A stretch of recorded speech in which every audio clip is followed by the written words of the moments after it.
Motorsiklo sa alternatibong transportasyon ng mga Pinoy. Para less hassle ang biyahe at mas maging smooth ang ride, pwede pang madagdagan ang inyong kaalaman sa paggamit nito sa daan.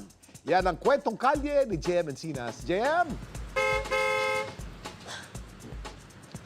Kuya Kim, good news para sa mga kapuso natin na nais matutong magmaneho ng motorsiklo. Dahil ngayong araw ay formal na nga binuksan ng MMDA yung kanilang Motorcycle Riding Academy.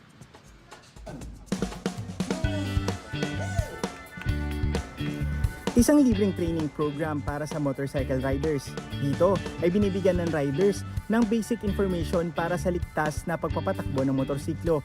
Kasama rin sa training ang emergency response, road courtesy, disiplina at pagsunod sa batas trapiko.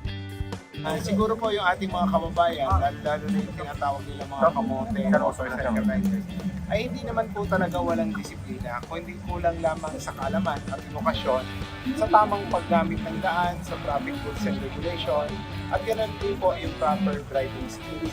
Nasa 100 riders per batch ang kaya nilang i-accommodate na tatagal ng 2 araw. Halos 100 motorsiklo ang magagamit ng mga trainee na mula sa donasyon ng ilang private groups. Libre ang training pero kailangan magdala ng sariling helmet at safety gear ang mga pupunta rito.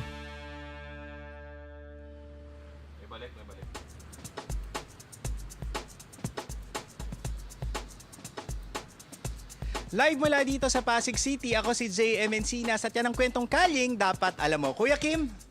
Maraming salamat, JM Encinas.